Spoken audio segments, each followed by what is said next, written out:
Don't scroll past this one. Manny Pacquiao has made it official. The 8-division world champion will return to the ring on January 24th in Las Vegas. If you follow boxing news, legends comebacks, and major Las Vegas fight nights, stay with us through this full breakdown. Tell us who you want Pac-Man to face, and subscribe with notifications on so you don't miss opponent announcements, undercard details, ticket information, and pay-per-view updates as they drop. Pacquiao, now 46, confirmed his comeback in a short video message shared across his social channels. His tone was upbeat, his intent unmistakable. He said he's excited to be back in the ring in Las Vegas on January 24th, called it a special event, and promised more news on the opponent in the coming days.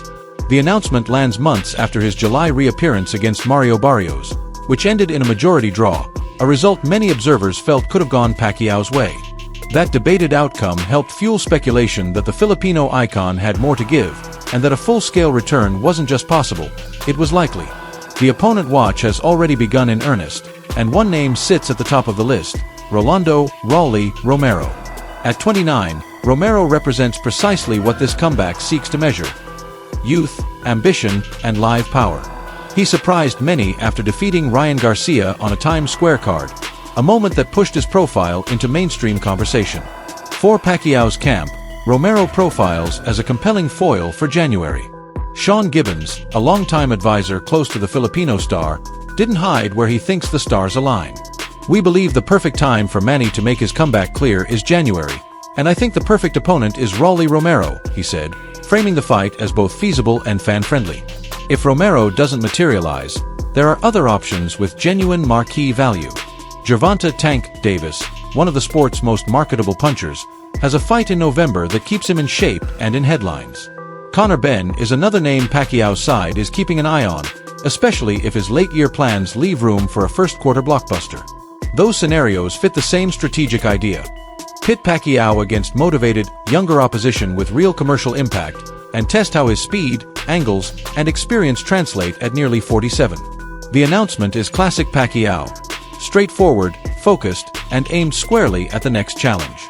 Even in the twilight of an extraordinary career, he frames fights the way he always has, about hard work, big nights, and giving fans a reason to tune in. For Las Vegas, a city where he authored some of the sport's most memorable evenings, January 24th is more than a date. It's another chapter in a story that has crossed eras, divisions, and generations. It's also a return rooted in competitive pride. The July bout with Barrios, tight, high pace, and decided by a thin margin, reignited a debate that has followed Pacquiao throughout his career. How much of his elite game is timing, and how much is timeless? The draw result felt like unfinished business to plenty of fans and pundits. For Pacquiao, whose identity is forged around testing himself against the best available opponents, coming back now fits a familiar pattern. When the questions get louder, he gets to work. Romero as a frontrunner adds intrigue. He is brash, physical, and a genuine threat with both hands. He has built a reputation on awkward rhythm, sudden power, and a willingness to engage. Stylistically, he's the kind of opponent who forces activity, tries to disrupt a veteran's timing, and brings a modern, social media-fueled profile to the promotion. Pacquiao, by contrast, is a master of controlled chaos. Darting footwork, rapid entries from shifting angles, fast combinations punctuated by a straight left hand that has ended a long list of evenings in Las Vegas. The question for January is how those styles mesh now. There are dynamics beyond pure XS and OS. Pacquiao's comebacks always carry weight because he is more than a boxer. He is one of the sport's few true global figures, an athlete-statesman whose name resonates far beyond fight circles. In his peak years, he beat Hall of Famers across 8 divisions, redefined what a smaller fighter can achieve against naturally bigger opponents, and built a resume that underpins his status as a top-tier all-time great. Fans remember the nights against Oscar de la Hoya, Ricky Hatton, Miguel Cotto, Juan Manuel Marquez, and Keith Thurman, and they associate those nights with Las Vegas. The city becomes part of the story. The story becomes part of the sell. That's why January 24th matters. It's not just a return for Pacquiao, it's a test for boxing itself in 2025.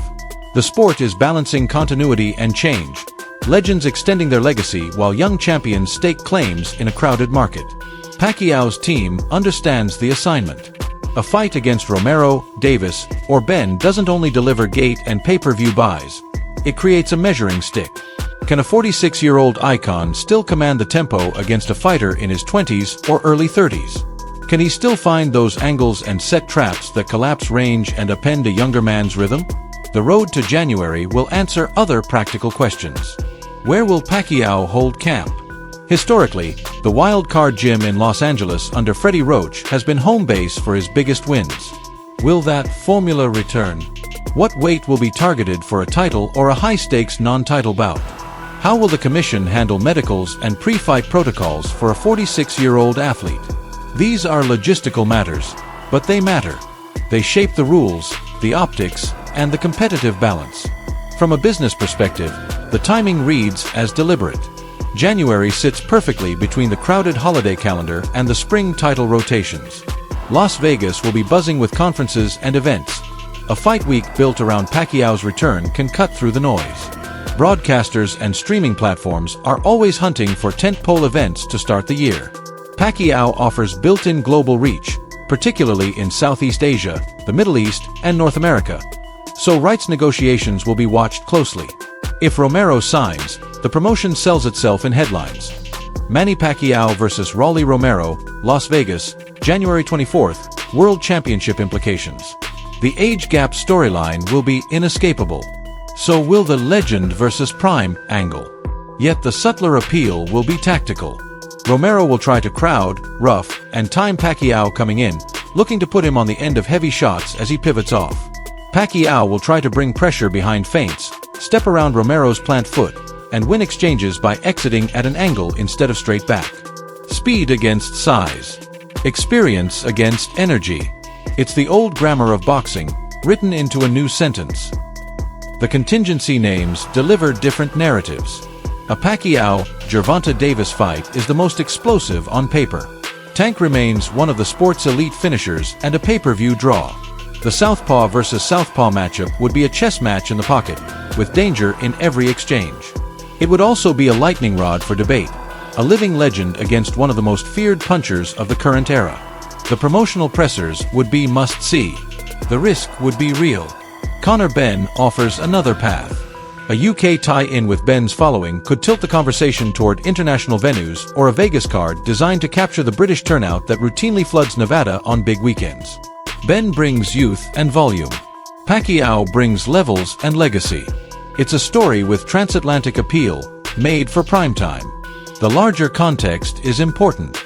Boxing's calendar is littered with crossover events and novelty matchups that divide opinion. Pacquiao's comeback stands on different ground because his brand is built on competition. He doesn't need gimmicks to sell a fight. The public trusts that when he signs, he comes to win. That trust is invaluable in a market where authenticity drives interest as much as names do. It also puts pressure on the selection. Fans won't accept a soft touch here. They want a fight that makes sense and has stakes. Age always becomes a conversation point, and it should. Fighters at 46 do not move like fighters at 26.